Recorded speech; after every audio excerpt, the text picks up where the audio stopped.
A man dug up a box in the woods and was shocked to find a black girl inside. What happened next changed the lives of both of them forever. Subscribe, share this video, and post in the comments where you're watching from.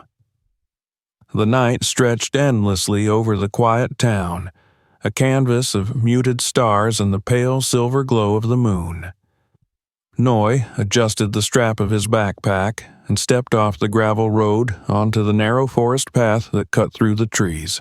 He had walked this route countless times after his late shift at the factory, preferring the solitude of the woods over the longer, better-lit main road. The air was crisp, carrying the faint scent of pine and earth. The only sounds were the crunch of his boots on the dry leaves and the occasional distant hoot of an owl. For Noy, these walks were a refuge. They offered a reprieve from the ceaseless hum of machines and the suffocating monotony of his days. He had grown used to the rhythm of his life, an unchanging cycle of work and quiet evenings spent in his small, sparsely furnished home. It wasn't much, but it was his.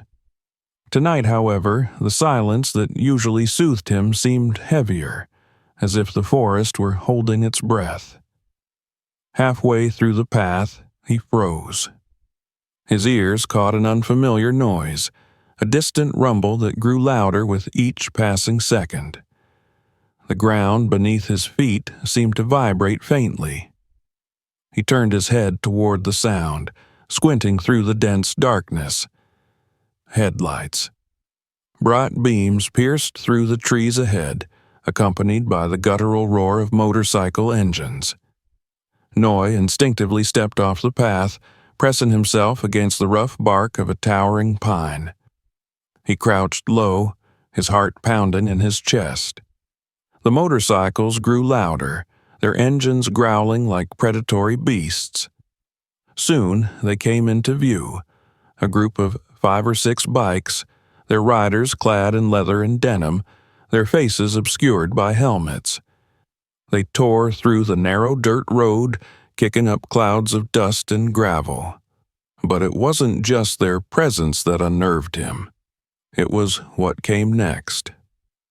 The motorcycles came to a screeching halt in a clearing not far ahead, their headlights illuminating the small circle of earth and casting long, jagged shadows. Noy crept forward, careful to stay out of sight, his curiosity outweighing his fear. He crouched behind a thick shrub and peered through the branches. The riders dismounted and began shouting at each other, their voices harsh and laced with cruel laughter. Noy's stomach turned as he caught fragments of their conversation. "Make it deep this time," one of them barked. "Don't want anyone stumbling onto this mess." Another chuckled darkly. "She got what she deserved. Let the dirt take care of the rest." 2 of the men grabbed shovels from the back of a nearby pickup truck, their movements brisk and unceremonious. They began digging, the sound of metal biting into earth sharp in the still night. Noy's breath caught in his throat as he realized what they were doing. He didn't want to believe it, couldn't believe it, but the scene before him left no room for doubt. As the hole grew deeper, 2 other men hauled something heavy from the truck bed. It was a large wooden box, roughly built, with crude metal hinges. They grunted with effort as they lowered it into the ground. The box landed with a muffled thud, its presence both ominous and final. Noy's hands trembled as he gripped the edge of the shrub, his nails digging into the bark. He wanted to turn and run, to put as much distance as possible between himself and whatever horror was unfolding in that clearing, but his legs refused to move. He was rooted to the spot, a silent witness to a crime that felt too surreal to be real. The men worked quickly to cover the box with dirt, their movements mechanical and precise. One of them muttered something under his breath, earning a barked order from another. "Shut up and finish the job. We don't have all night." Within minutes, the ground was smooth again, the disturbed earth tamped down as if nothing had ever been buried there. The men climbed back onto their bikes, the headlights swinging wildly as they turned. Then, just as abruptly as they had arrived, they were gone, their roaring engines fading into the distance. Noy remained frozen in place, his mind racing. He knew he should leave, knew that staying any longer could put him in danger, but the image of the wooden box haunted him. What was inside? Why had they gone to such lengths to hide it? His curiosity burned, warring with his fear. Finally, he stepped out from his hiding spot and approached the clearing, his boots crunching softly against the soil. The air here felt heavier, oppressive, as if the ground itself carried the weight of the secret it now held. Noy crouched at the edge of the freshly turned earth and stared at it for a long moment, his breath coming in shallow gasps. "This is stupid," he muttered to himself, but his hands were already working, clawing at the loose dirt. The soil was soft and gave way easily under his fingers. He dug with frantic urgency, his nails breaking and his palm scraping against hidden roots. His arms burned with the effort, but he didn't stop. Something deep inside him demanded that he keep going. Minutes stretched into what felt like hours. His hands hit wood. Noy paused, his chest heaving as he wiped the sweat and dirt from his face. He brushed away the remaining soil from the surface of the box, revealing its rough, splintered exterior. There were no markings, no inscriptions, nothing to indicate what it contained. He searched for a way to open it, his fingers trembling as they found the edges of the lid. It took all his strength to pry the lid loose. The wood groaned in protest before it finally gave way, swinging open with a sharp crack. Noy fell back, his breath catching in his throat as the contents of the box were revealed. Inside was a young woman. Her skin was dark, her features striking even under the layer of dirt and bruises that marred her face. She was bound at the wrists and ankles, her body twisted uncomfortably within the confines of the box. For a terrifying moment, Noy thought she was dead. But then he saw it, the faint, shallow rise and fall of her chest. "Oh my God," he whispered, scrambling forward. He reached into the box and gently touched her shoulder. Her skin was cold to the touch, her breathing so faint he had to strain to hear it. "Hey," he said, his voice trembling. "Hey, can you hear me?" There was no response. Panic clawed at him as he fumbled with the ropes binding her wrists, his fingers shaking so badly he could barely undo the knots. When the ropes finally fell away, he lifted her out of the box, cradling her limp body in his arms. She was lighter than he expected, her fragility stark against the rough fabric of his shirt. The clearing seemed to close in around him, the shadows deepening as if the forest itself disapproved of what he had uncovered. Noy glanced over his shoulder, half expecting the headlights of motorcycles to reappear, their riders returning to finish what they had started. "We need to get out of here," he muttered, more to himself than to the unconscious girl in his arms. He stumbled back onto the path, his legs unsteady under the combined weight of exhaustion and fear. His small house was only a 15-minute walk away, but it felt like miles as he pushed through the underbrush, his heart hammering in his chest. Every rustle of leaves and snap of a branch sent a jolt of adrenaline through him. When he finally reached the edge of town, the street lights felt like a lifeline. He hurried up the steps to his house, fumbled with his keys, and pushed the door open. Inside, the air was warm and still, a stark contrast to the cold, oppressive night he had just escaped.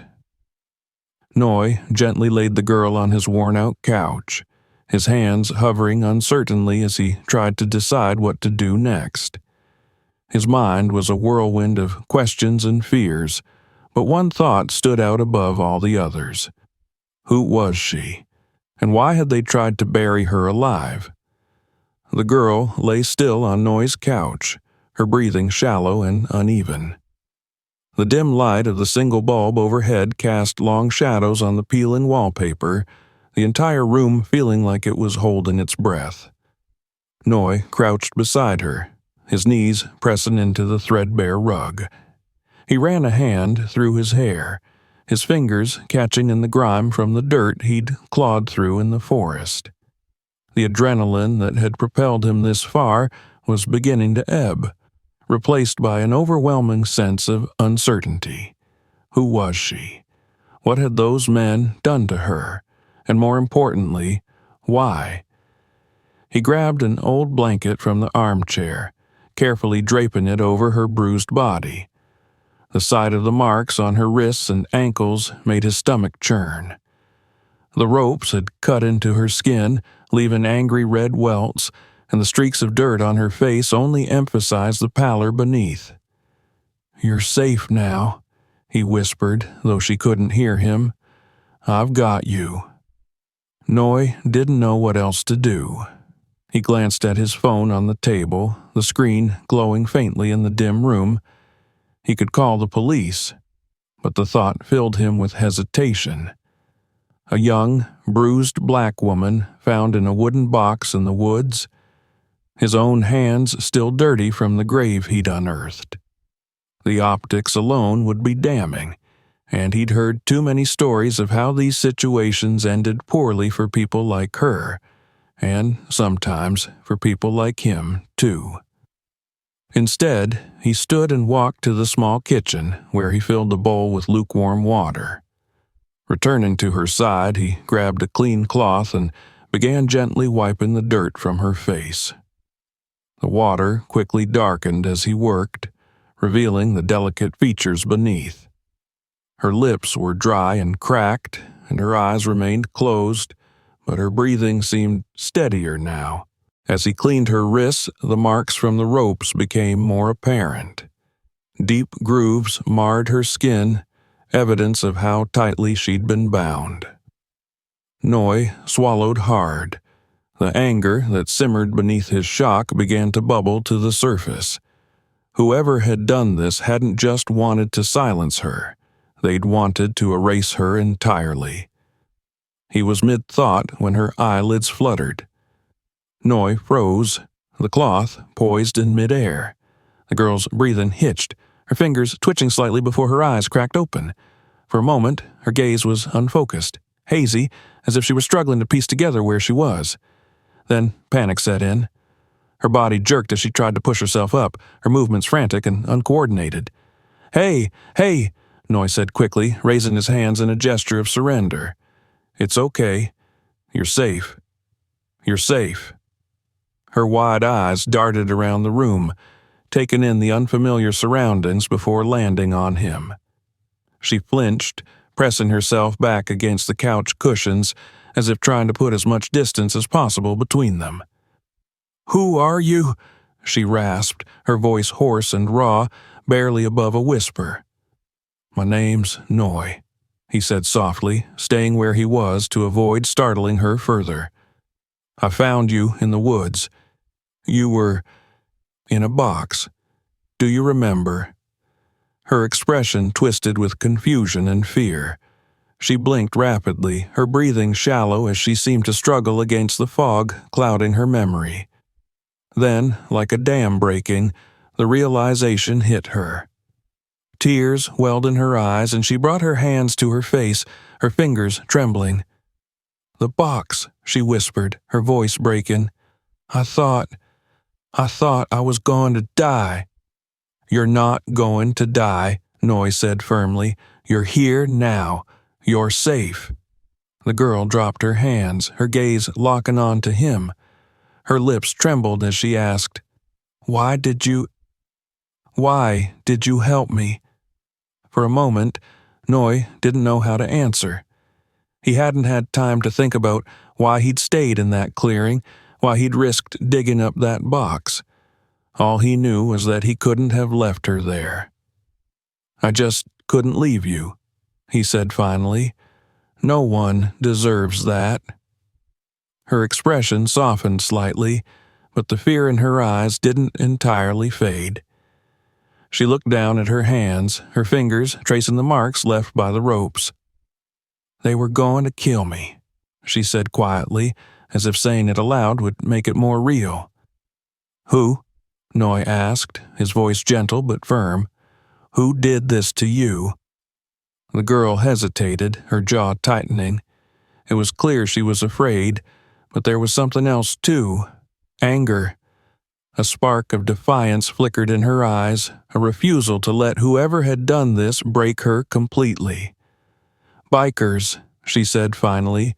"A group of them. They grabbed me. Said I didn't belong in their town. They beat me, tied me up, and then—" Her voice cracked and she swallowed hard, her hands balling into fists. Noy leaned forward slightly, his heart aching at the raw pain in her voice. "Do you know why?" he asked carefully. Her laugh was bitter, tinged with disbelief. "Why? Because I'm black. Because I had the audacity to drive through their precious little town. They said I was polluting their space." She shook her head, tears streaming down her cheeks. "I didn't even do anything. I was just there." Noy felt a surge of anger unlike anything he'd ever experienced. He clenched his fists, the veins in his arms standing out as he struggled to keep his voice steady. "Did you see their faces? Do you know their names?" She shook her head. "They wore helmets most of the time, and even when they didn't, I was too scared to look them in the eye." Her voice trailed off and she looked away, her shoulders slumping as the weight of everything that had happened settled over her. Noy wanted to say something, anything, that would make it better, but he knew there were no words that could undo what she'd been through. "What's your name?" he asked softly. She hesitated for a moment before answering. "Aisha." "Aisha," Noy repeated, letting the name settle on his tongue. "We're going to figure this out, okay? I'll help you." Aisha looked at him, skepticism mingling with gratitude in her expression. "Why would you do that? You don't even know me." "Maybe I don't," Noy admitted. "But no one deserves what happened to you, and if those guys think they can get away with this, they're wrong." The room fell silent, save for the faint hum of the refrigerator in the kitchen. Aisha's gaze lingered on Noy, as if trying to gauge whether she could truly trust him. Finally, she nodded, her voice barely above a whisper. "Okay." Noy exhaled, relief washing over him. He didn't know how they were going to take on a gang of bikers, but one thing was clear. He couldn't turn back now. Aisha's life depended on it, and for the first time in his life, Noy felt like he had a purpose, a reason to fight. As the first light of dawn crept through the window, casting soft orange and pink hues across the room, Noy stood and grabbed a notepad from the kitchen counter. He flipped it open and started scribbling notes. Everything Aisha had told him, every detail he could remember about the bikers and their trucks.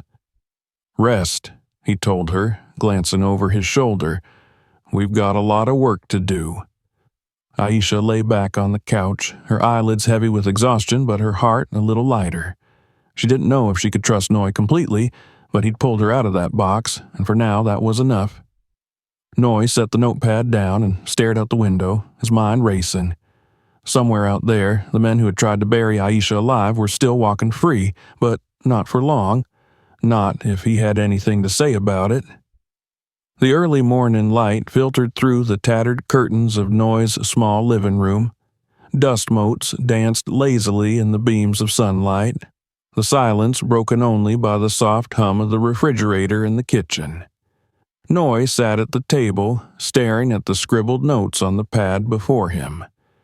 His pen hovered above the paper as he tried to piece together a plan, the enormity of the situation settling heavily on his shoulders. Behind him, Aisha stirred. Her movements were slow, cautious, as if she were testing her strength. Noi turned to see her sitting up on the couch, the blanket still draped over her shoulders. She winced as she adjusted her position, her body clearly still aching from the ordeal she had endured. "Mornin'," Noi said softly, setting the pen down. Aisha looked at him, her eyes wary but a little clearer than the night before. "Mornin'," she replied, her voice still hoarse. She glanced at the notepad on the table. "What are you doing?" "Trying to figure out our next move," Noi said. "I wrote down everything you told me about the bikers, what they said, what they did. If we're going to do something about them, we need more than just your word. We need proof." Aisha's brow furrowed as she pulled the blanket tighter around herself. "Proof? You mean you want to go after them?" "Not exactly," Noi said, leaning forward. "But if we can gather evidence of what they've done, evidence that can't be ignored, then maybe we can get someone to take this seriously." Aisha was quiet for a moment, her gaze distant. "And what if they find us first?" Noi didn't have an answer for that. He looked down at his notes, his jaw tightening. "We'll figure it out." He stood and walked to the kitchen, grabbing a glass of water. He filled it from the faucet, then brought it back to Aisha. "Here," he said, handing it to her. "You should drink something." She took the glass, her fingers brushing against his briefly. "Thanks." As she sipped the water, Noi sat back down and picked up the notepad again. "Do you remember anything else? Anything at all?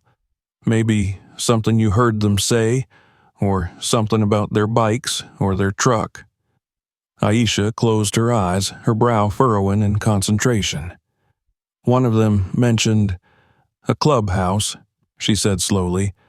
"I think they said something about meeting back there after they left me." "A clubhouse," Noi repeated, jotting it down. "Did they say where?" She shook her head. "No, but it sounded like it was close by." Noi tapped the pen against the pad, thinking. There aren't many places around here where a group like that could hang out without drawing attention. If it's nearby, we can find it. Aisha's eyes widened slightly. "You're not seriously thinking about going there, are you?" "I don't have a choice," Noi said, his voice firm. "If we want to stop them, we need to know who they are and what they're doing. And if we want anyone to believe us, we need evidence." Aisha's grip tightened around the glass. "This is dangerous, Noi. These men, they're not just going to let us walk away if they catch us." "I know," he said, meeting her gaze. "But if we don't do something, they'll just keep doing this to other people. Maybe worse." The determination in his voice seemed to steady her, though the fear in her eyes didn't completely fade. She nodded slowly. "Okay, what do we do?" The first step was figuring out where the bikers might be hiding. Noi spent the rest of the morning combing through maps of the area, marking locations where they might have set up a clubhouse. Abandoned warehouses, old barns, and remote properties all made the list. Aisha helped as best she could, though she still moved gingerly, her injuries slowing her down. By midday, they had narrowed it down to 3 potential locations.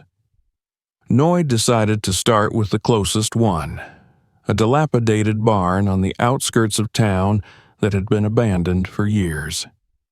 They drove there in Noi's beat-up sedan, the engine sputtering as they made their way down the dirt road.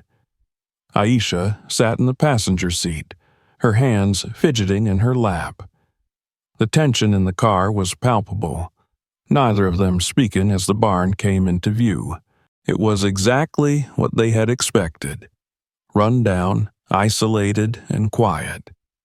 But as Noi parked the car a safe distance away, They both noticed the faint sound of voices and the low rumble of engines coming from inside. "This is it," Noy whispered. Aisha swallowed hard. "What now?" "We watch," Noy said. "See if we can figure out how many of them there are, what they're doing, and if we're lucky, maybe we'll get something on camera." He pulled out a small digital camera he had borrowed from a coworker, checking the battery and memory card. Aisha gave him a skeptical look. "You're really prepared for this?" "I didn't know what else to bring," he admitted. "I've never done anything like this before." Aisha's expression softened. "Neither have I." They crept closer to the barn, staying low and sticking to the shadows. The voices grew louder, the crude laughter and harsh tones unmistakable. Noy's stomach churned as he recognized one of the voices, the same one he had heard in the clearing the night before. He and Aisha crouched behind a stack of old crates near the barn, peering through a crack in the wall. Inside, they saw 6 men gathered around a makeshift table, beer bottles and cigarette butts littering the surface. One of them was flipping through a stack of money, while another cleaned a pistol. Noy raised the camera and began recording, his hands trembling slightly. He focused on their faces, their actions, and the patches on their leather jackets, symbols of their gang, a name stitched across the back: Iron Wolves. Aisha tensed beside him, her breathing shallow. "That's them," she whispered. "I recognize their voices." Noy nodded, lowering the camera. "We've got what we need. Let's get out of here." But as they turned to leave, the sound of footsteps on gravel made them freeze. One of the bikers had stepped outside, a cigarette dangling from his lips. He scanned the area, his eyes narrowing as they passed over the crates where Noy and Aisha were hiding. Noy's heart pounded in his chest. He grabbed Aisha's hand and motioned for her to stay low. They crept away as quietly as they could, every step feeling like an eternity. The biker's voice rang out behind them. "Hey, who's there?" Panic surged through Noy as they broke into a run, darting back toward the car. The sound of boots on gravel followed them, along with a shout that sent a chill down his spine. "Get them!" Noy fumbled with the keys as they reached the car, his hands shaking. He finally got the door open, and they both scrambled inside. The engine sputtered as he turned the key, and for a terrifying moment, it refused to start. "Come on," Noy muttered, slamming his hand against the dashboard. The engine roared to life just as the first biker reached them, his hand slamming against the car window. Noy floored the gas pedal, the car lurching forward and kicking up a cloud of dust. Aisha screamed as the biker stumbled backward, his curses fading into the distance as they sped down the dirt road. When they were finally far enough away, Noy pulled over and parked the car on the side of the road. Both he and Aisha were breathing hard, their hearts racing. "That was close," Noy said, his voice shaky. Aisha looked at him, her eyes wide. "Too close." Noy clenched the steering wheel, his knuckles white. "We've got what we need. Now we just have to figure out what to do with it." Aisha nodded, though the fear in her eyes hadn't entirely faded. "We can't stop now," she said quietly. "They need to pay for what they've done." Noy looked at her, his determination mirrored in her gaze. "They will, I promise." The dirt road stretched ahead, empty and eerily silent, as Noy gripped the steering wheel tightly. Beside him, Aisha sat in tense silence, her eyes darting to the rearview mirror every few seconds. The adrenaline from their narrow escape still coursed through them both, making the hum of the car engine feel like a warning bell, loud and unrelenting in the stillness of the night. "They saw us," Aisha said, her voice barely above a whisper. It wasn't a question, it was a cold statement of fact. Noy nodded grimly. "Yeah, they did." The realization hung between them, heavy and suffocating. Their plan to gather evidence had worked, but it had also made them targets. Noy could still hear the shouts of the biker behind them, the way his fist had slammed against the car window with enough force to make the glass tremble. "We have to keep moving," Aisha said, her voice steadier now. "If they saw the car, they'll come after us." Noy tightened his grip on the wheel, the tension in his knuckles matching the rigidity in his jaw. "We'll figure something out. First, we need a place to lay low." He turned off the main road and onto a narrow, winding path that led toward the edge of town. It was a route he had taken many times before, but tonight every turn felt like a gamble. He couldn't shake the feeling that they were being followed, even though the road behind them remained empty. The car rattled as they approached an old, abandoned cabin hidden among the trees. Noy had stumbled upon it years ago during one of his solitary walks through the woods. It wasn't much, just a crumbling structure with peeling paint and broken windows, but it was secluded, and for now, that was all that mattered. "We'll stay here for the night," Noy said, pulling the car to a stop. He glanced at Aisha, whose expression was a mix of exhaustion and unease. "It's not exactly five-star accommodations, but it's safe." She gave him a faint nod, too drained to argue. They stepped out of the car, the cool night air wrapping around them like a shroud. The cabin loomed before them, its silhouette jagged against the faint light of the moon. Inside, the air was stale, carrying the faint scent of mildew and decay. Noy found an old lantern near the door and lit it, the flickering flame casting long shadows on the warped wooden walls. Aisha sank onto a rickety chair, her shoulders slumping as the weight of the day finally caught up to her. "We can't keep running forever," she said, her voice quiet but resolute. "They're not going to stop." Noy crouched in front of her, his gaze steady. "I know, but we're not just running. We have evidence now, enough to make them answer for what they've done." Aisha's lips pressed into a thin line. "You really think the police are going to help us? After everything I've been through, after everything I've seen, I don't trust them." Noy hesitated. He couldn't argue with her logic.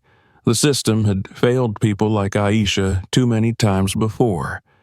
But he also knew they couldn't do this alone. "We don't have to trust the system," he said finally. "But we can use it. If we make this public, show people what they've done, they won't be able to ignore it." Aisha nodded slowly, the flicker of determination returning to her eyes. "Okay, but we need more than just video footage. We need witnesses, people who can back us up." Noy's mind raced as he considered their options. The biker gang, the Iron Wolves, had been terrorizing the area for years.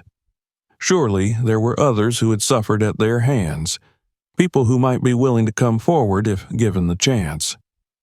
"We'll find them," he said, his voice firm. "But first, we need to make sure we're ready for whatever comes next." The next morning, Noy and Aisha began reaching out to people in the community. It was a slow and frustrating process. Many of the locals were too afraid to speak out against the Iron Wolves. Others dismissed Noy and Aisha outright, refusing to believe that anything could be done to stop the gang. But there were a few who listened. An elderly farmer named Mr. Daniels shared his story of how the gang had threatened to burn down his barn if he didn't pay them protection money. A waitress at a local diner, Maria, revealed that she had seen the gang harassing a group of black teenagers who had stopped for gas on the outskirts of town. Piece by piece, the picture became clearer. The Iron Wolves were more than just a group of thugs on motorcycles. They were a well-organized machine of intimidation and violence. As the day wore on, Noy and Aisha realized they were being watched. A black motorcycle appeared in the distance while they were speaking to Mr. Daniels, its rider lingering just long enough to send a clear message before roaring off down the road. Later, at the diner, Maria pointed out a man in a leather jacket sitting in the corner booth, his gaze fixed on Aisha with unsettling intensity. "They're tracking us," Noy said as they hurried back to the car. "We need to be more careful." Aisha's hands clenched into fists. "Let them watch. We're not going to stop." Despite her brave words, Noy could see the fear in her eyes. He felt it too, an ever-present weight pressing down on him, growing heavier with each passing hour. That night, the Iron Wolves made their move. It started with a sound, a faint rustling outside the cabin, followed by the low growl of an engine. Noy and Aisha had just finished reviewing the footage they had gathered earlier when the first crash came. A rock shattered one of the windows, the shards scattering across the floor. "Get down!" Noy shouted, pulling Aisha behind the overturned table. More crashes followed as the gang began hurling bottles filled with gasoline at the cabin. Flames licked at the walls, the heat intensifying with each passing second. Smoke filled the air, making it hard to breathe. "They're trying to burn us out," Aisha gasped, her voice muffled by the sleeve she held over her mouth. Noy's mind raced as he tried to think of a way out. The front door was blocked by flames, and the windows were too high to climb through. They were trapped. "Stay close to me," he said, his voice steady despite the chaos around them. "We're getting out of here." He grabbed a heavy blanket from the corner of the room and soaked it in a bucket of water. Wrapping it around Aisha, he guided her toward the back of the cabin, where a small trap door led to a crawl space beneath the floor. "Go," he urged, lifting the door. Aisha hesitated for only a moment before climbing down. Noy followed, pulling the door shut behind them. The space was cramped and filled with dirt, but it offered protection from the flames above. They waited in silence, their breaths shallow as the fire raged overhead. The sound of the gang's laughter echoed through the night, a cruel reminder of their power, but Noy and Aisha held on, their resolve unshaken. When the flames finally died down, the cabin was little more than a smoldering ruin. Noy and Aisha emerged from the crawl space, coughing and covered in soot. The gang was gone, but their message was clear. "This isn't over," Aisha said, her voice hoarse but filled with determination. "Not even close." Noy nodded, his jaw set. "We're going to finish this, one way or another." The night air was thick with the smell of charred wood as Noy and Aisha stood by the smoldering remains of the cabin. Embers glowed faintly in the ashes, the skeletal outline of what had once been a haven now reduced to ruin. The silence around them was deafening, broken only by the occasional crackle of a dying flame. "They're sending a message," Aisha said, her voice steady but low. She wrapped the damp blanket tighter around her shoulders, her eyes fixed on the destruction. "They're telling us to stop." "They're scared," Noy replied, his gaze hard. "Scared of what happens if we don't." For a moment, neither of them spoke. The weight of their situation hung heavy in the air, a constant reminder of the danger they were in.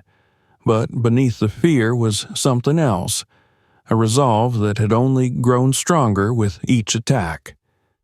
Noy turned to Aisha, his expression set. "We can't stay here. If they think they've silenced us, they'll stop looking. We need to move somewhere they won't expect." Aisha nodded, her lips pressed into a thin line. "But where? It's not like we can just disappear." "We don't have to disappear," Noy said. "We just have to be smart." They left the cabin behind, its glowing embers fading into the darkness as they walked back to Noy's car. The drive was quiet, the hum of the engine the only sound. Aisha stared out the window, her reflection blending with the streaks of trees that blurred past. Noy kept his eyes on the road, his hands gripping the wheel tightly. After an hour, they pulled into a desolate parking lot on the outskirts of town. The building in front of them was an old storage facility, its metal walls rusted and its sign barely legible. Noy killed the engine and turned to Aisha. "This place is off the grid," he said. "A friend of mine used to run a repair shop out here before he moved. No one comes here anymore." Aisha raised an eyebrow. "And you're sure it's safe?" Noy nodded. "Safer than anywhere else right now." They stepped inside, the smell of oil and grease lingering in the air. The space was cluttered with tools and broken machinery, but it was dry and, more importantly, hidden. Noy found an old couch in the corner and pushed it closer to the center of the room, creating a makeshift living area. "It's not much," he said, "but it'll do." Aisha sat down, her movements slow and deliberate. "It's fine. Better than being out there." As Noy unpacked their few belongings, Aisha pulled out her phone. She stared at the screen for a moment before speaking. "We need to get this out there. The video, the evidence we've collected. If we wait too long, they'll come after us again." Noy glanced at her, his brow furrowing. "You think going public is the best move right now?" "It's the only move," Aisha said. "If we keep this to ourselves, it's just our word against theirs. But if we show the world what they've done, they won't be able to hide." Noy hesitated. He knew she was right, but the idea of drawing more attention to themselves made his stomach churn. "All right," he said finally. "But we need to do it carefully. No names, no locations, just the facts." Aisha nodded. "Agreed." They spent the next few hours editing the footage they had collected, cutting together clips of the gang's activities. The video included everything: the threats, the intimidation, the destruction. Aisha's voiceover tied it all together, her words clear and unwavering despite the raw emotion behind them. "My name is Aisha," she began. "I'm a survivor. A few days ago, I was attacked, kidnapped, and left for dead by a group known as the Iron Wolves. They've terrorized this town for years, targeting anyone who doesn't fit their idea of who belongs here." She paused, her voice steady but filled with conviction. "They tried to bury me, but I survived, and I'm not staying silent." Noy watched her as she spoke, the flickering light of the screen casting shadows on her face. He could see the pain in her eyes, but also the strength. She wasn't just telling her story, she was taking back her power. When the video was finished, they uploaded it to multiple platforms, making sure it would be hard to take down. Within minutes, the first comments started pouring in. "This is horrifying," one user wrote. "How can this still be happening in 2024? Another said. Hashtags began to spread. #Justice for Aisha, #and the Iron Wolves, #no more hate. The video was shared thousands of times within hours, and local news outlets started picking up the story. By morning, it had gone viral. Noy and Aisha sat in silence, watching the views climb. The world was listening, and the Iron Wolves were being exposed for what they were.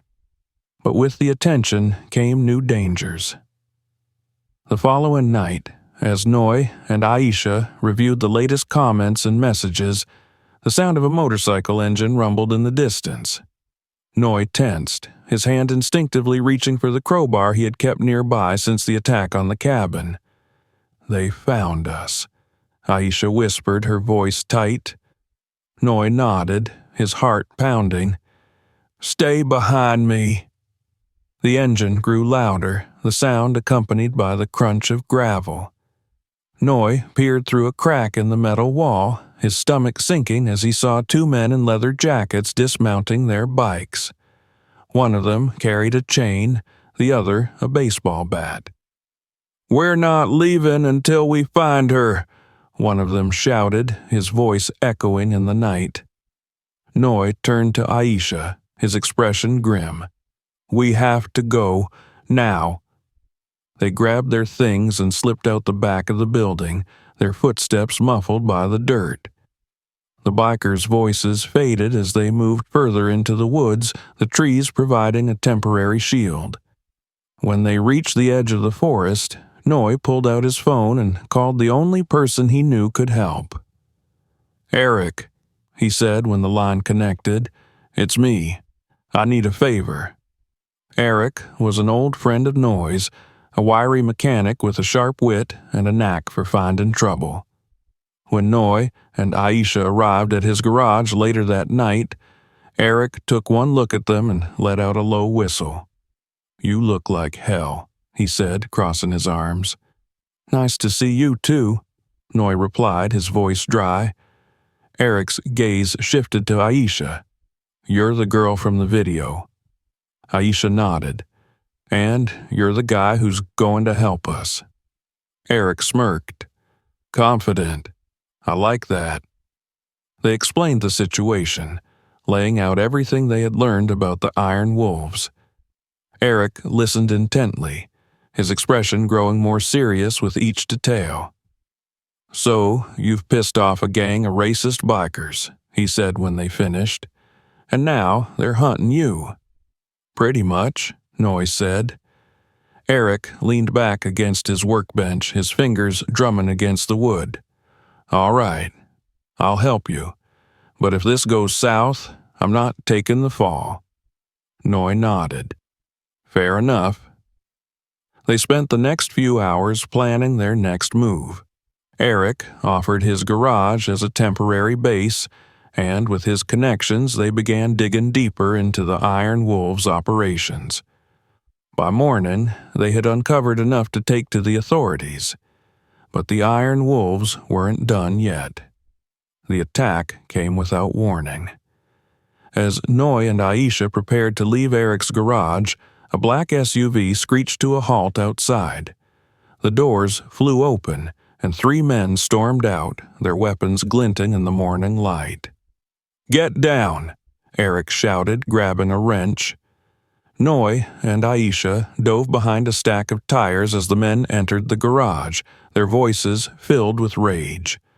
"You think you can ruin us?" one of them snarled. "We'll show you what happens when you mess with the wolves." The fight was brutal. Noy and Eric held their ground, using whatever tools they could find to fend off the attackers. Aisha grabbed the camera, recording the chaos as evidence. By the time the police arrived, the garage was in shambles, but the wolves were in cuffs. The video, combined with the footage Aisha had already shared, was enough to ensure that justice would be served. As the officers led the gang members away, Noy and Aisha stood side by side, bruised but unbroken. "It's over," Noy said, his voice heavy with relief. Aisha shook her head. "Not yet, but it will be." The aftermath of the ambush at Eric's garage was a chaotic blur of sirens, flashing lights, and hushed voices speaking in clipped tones. The morning sun crept over the horizon, casting long shadows on the pavement where 3 members of the Iron Wolves were now restrained and seated in the back of police cruisers. Officers bustled around the scene, taking statements, collecting evidence, and snapping photos of the destruction. Noy leaned against the side of the garage, a cold pack pressed to the side of his face where a crowbar had narrowly missed his temple. Aisha stood a few feet away, arms wrapped around herself, her expression a blend of exhaustion and determination. Eric paced nearby, muttering curses under his breath as he surveyed the damage to his shop. "They're not going to stop," Aisha said finally, her voice cutting through the hum of activity. She turned to Noy, her eyes sharp despite the fatigue that weighed on her. "Even with those guys in custody, the rest of the gang is still out there. And Marcus, their leader, he's the real threat." Noy lowered the cold pack and looked at her, his jaw set. "Then we go after him." Eric stopped pacing and spun to face them. "You're out of your mind," he said, throwing up his hands. "Did you not just get jumped by 3 of them? You barely made it out of this alive, and now you're talking about going after their boss?" Noy pushed off the wall, his stance firm. "We don't have a choice, Eric. As long as Marcus is out there, Aisha isn't safe. None of us are." Eric sighed heavily, running a hand through his hair. "All right, but you're going to need more than guts to pull this off. Marcus isn't just some thug on a bike. He's connected. Cops, businesses, even some politicians. You can't just walk in and take him down." "Then we need to be smarter," Aisha said, her voice steady. "We need to hit him where it hurts the most. His reputation, his network. If we can dismantle his power, he'll have nowhere to hide." Noy nodded. "And we start with his headquarters?" The Iron Wolves' headquarters was an abandoned factory on the outskirts of town, a sprawling compound that loomed over the surrounding landscape like a fortress. It was surrounded by rusted fencing, with security cameras perched on the corners of the main building and 2 guards stationed at the front entrance. The place reeked of intimidation, every inch of it designed to send a clear message.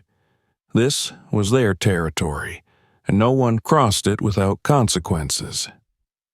Noy, Aisha, and Eric parked their car a safe distance away, hidden behind a cluster of trees. The 3 of them crouched low, peering through binoculars as they studied the layout of the compound. "That's a lot of ground to cover," Eric muttered, "and those guys at the gate don't look like they're here to hand out free coffee." "We're not going through the front," Noy said, lowering the binoculars. "There's got to be another way in." Aisha pointed to the side of the compound where a narrow alley led to a section of the fence that had partially collapsed. "There," she said, "if we're quiet, we can slip through without being seen." Eric raised an eyebrow. "You've done this before." Aisha gave him a faint smile. "Not exactly, but I've watched enough heist movies to know how this works." Despite the attempt at humor, the tension was palpable as they made their way toward the alley. The air was thick with the scent of oil and metal, and every step felt like it echoed too loudly in the stillness. When they reached the fence, Noy pulled out a pair of bolt cutters he had borrowed from Eric's garage and began cutting through the remaining links. The 3 of them slipped inside, keeping low as they moved toward the main building. The factory was massive, its walls covered in graffiti, and its windows broken and boarded up. They found an unlocked side door and slipped inside, the darkness swallowing them whole. The interior of the factory was a labyrinth of rusted machinery and crumbling walls. The air was damp and filled with the faint hum of distant activity. Somewhere deeper in the building, they could hear voices, low and indistinct, but unmistakably human. Eric pulled out a small flashlight and shone it on the ground, illuminating a set of fresh footprints in the dust. "Looks like we're not alone," he said quietly. "Good," Aisha whispered. "We need to find something we can use against Marcus. Documents, weapons, anything." They moved cautiously through the factory, their footsteps muffled by the layer of grime that covered the floor. Every creak of metal or shift of shadows made Noy's heart race, but he forced himself to stay focused. They reached a staircase leading to an upper level where the voices grew louder. As they ascended, they passed a series of rooms that appeared to be makeshift offices. One of them had a desk covered in papers, and Aisha gestured for the others to follow her inside. "Start looking," she said, her voice barely audible. Noy and Eric began rifling through the papers while Aisha booted up an old laptop that was sitting on the desk.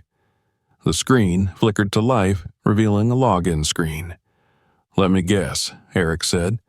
"Password protected?" Aisha smirked. "Not for long."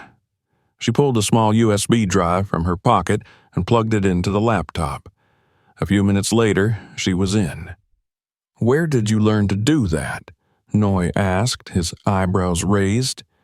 "Let's just say college wasn't all textbooks and study groups," Aisha replied, her fingers flying across the keyboard.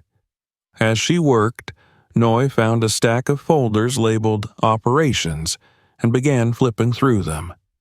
His stomach churned as he read the details of the Iron Wolves' activities: extortion, drug trafficking, and even ties to a series of unsolved hate crimes. "This is it," he said, holding up one of the folders. "This is what we need." Aisha turned the laptop toward him, her expression grim. "And this is what ties Marcus to all of it." On the screen was an email exchange between Marcus and a local official, detailing payments made in exchange for turning a blind eye to the gang's activities. The evidence was damning, a clear trail of corruption that led straight to the top. Before they could celebrate their findings, a voice echoed from the hallway. "Hey, what are you doing in here?" Noy turned to see one of the guards standing in the doorway, a gun in his hand. For a moment, no one moved. Then, all at once, the room exploded into chaos. The fight was brutal and messy. Noy and Eric managed to disarm the guard, but the commotion drew the attention of others in the building. Footsteps thundered through the hallways as more gang members converged on their location. "Time to go," Eric shouted, grabbing the folders and shoving them into his bag. Aisha tucked the laptop under her arm, and the three of them bolted for the staircase.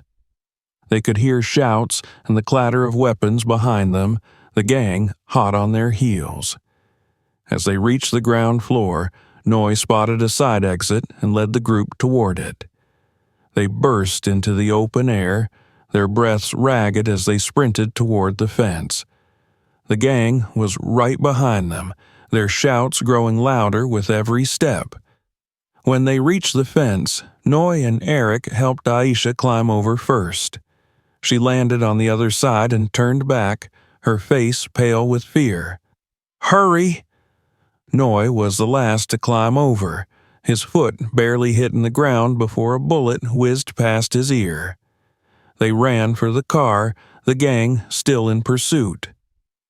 Eric jumped into the driver's seat and started the engine, the tires screeching as they sped away. The gang didn't follow, but the weight of what had just happened hung heavily in the air. Noy glanced at Aisha, who clutched the laptop tightly to her chest.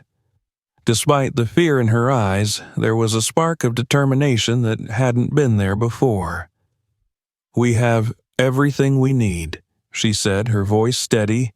"Now it's time to end this." Noy nodded, his jaw set. "Let's take Marcus down." The car sped through the dimly lit streets, the faint glow of dawn just starting to creep over the horizon. Noy sat in the passenger seat, the weight of the stolen documents in his lap pressing down on him like a physical burden. Aisha sat in the back seat, her eyes locked on the laptop screen as she sorted through the files they had taken. Eric gripped the steering wheel tightly, his knuckles white as he navigated the empty roads. "We need to go straight to the police," Noy said, breaking the tense silence. "This is enough to bring Marcus down." Aisha looked up, her expression sharp. "Do you really think the police are going to listen to us? What if they're in his pocket?" Eric nodded in agreement. "She's got a point. Half the town's law enforcement looks the other way when it comes to the Iron Wolves. If we hand this over to the wrong person, Marcus will know exactly where we are." Noy frowned, his gaze shifting to the passing streetlights. Then we make it public. Everything. The documents, the emails, the videos, it all goes online. If we let the world see it, Marcus can't hide. Aisha's fingers hovered over the keyboard as she considered his words. If we do this, there's no turning back.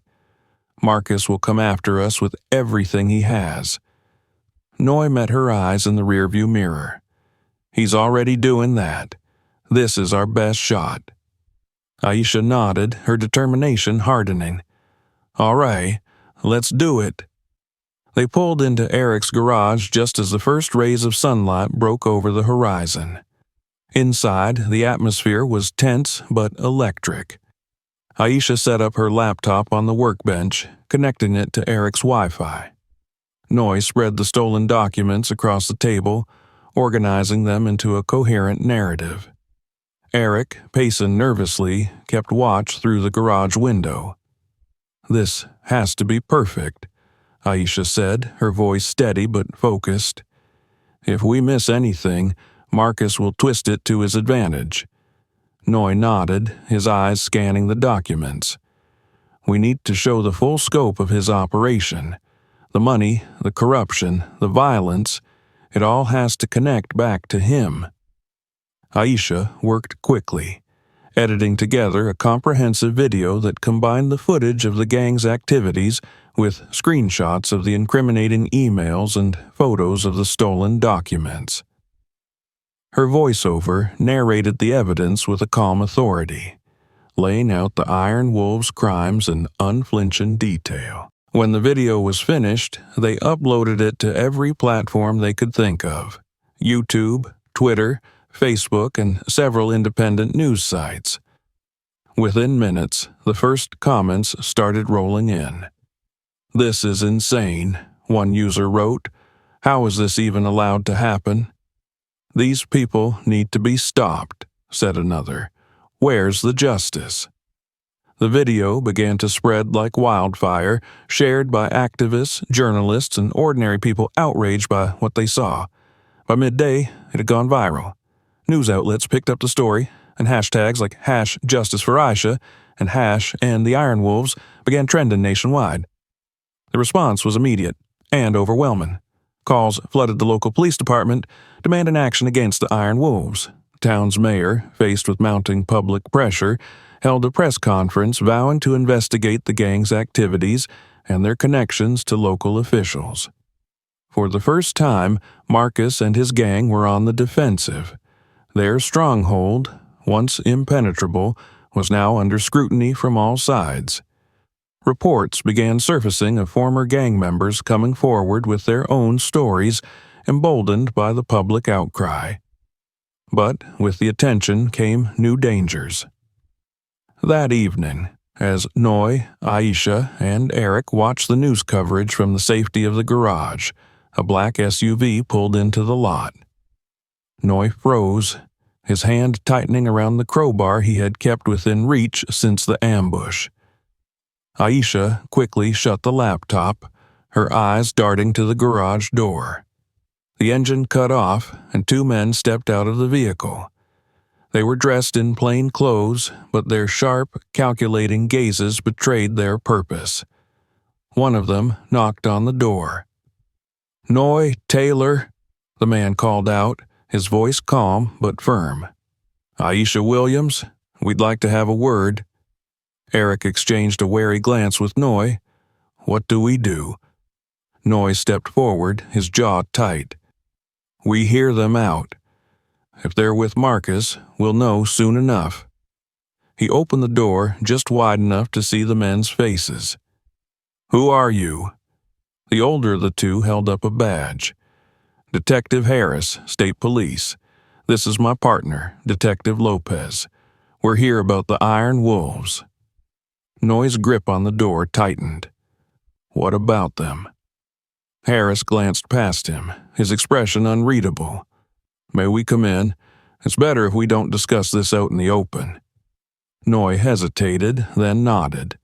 He stepped aside, letting the detectives enter. Aisha and Eric watched them warily, their postures tense. Harris didn't waste any time. "We saw your video. It's compelling, enough to open an investigation into Marcus Hayes and his organization." "Then why are you here?" Aisha asked, her voice sharp. "Shouldn't you be arresting him?" Lopez spoke for the first time. "We will. But we need your help to make it stick. The evidence you've gathered is strong, but we need testimony to back it up. Yours." Noy glanced at Aisha, who was clearly conflicted. "You're asking us to put ourselves on the line," she said. "Marcus already wants us dead. If we go to court, he'll come after us." "That's why we're offering protection," Harris said. "We'll keep you safe until the trial is over. But without your testimony, he could walk." A heavy silence filled the room. Noy could see the weight of the decision in Aisha's eyes, the fear battling against her sense of justice. Finally, she nodded. "I'll do it," she said, her voice steady. "But you better keep your word." The trial was the most high-profile case the town had ever seen. Marcus Hayes, once untouchable, now sat in the defendant's chair, his confident smirk replaced by a steely glare. The courtroom was packed with reporters, activists, and members of the community who had long lived in fear of the Iron Wolves.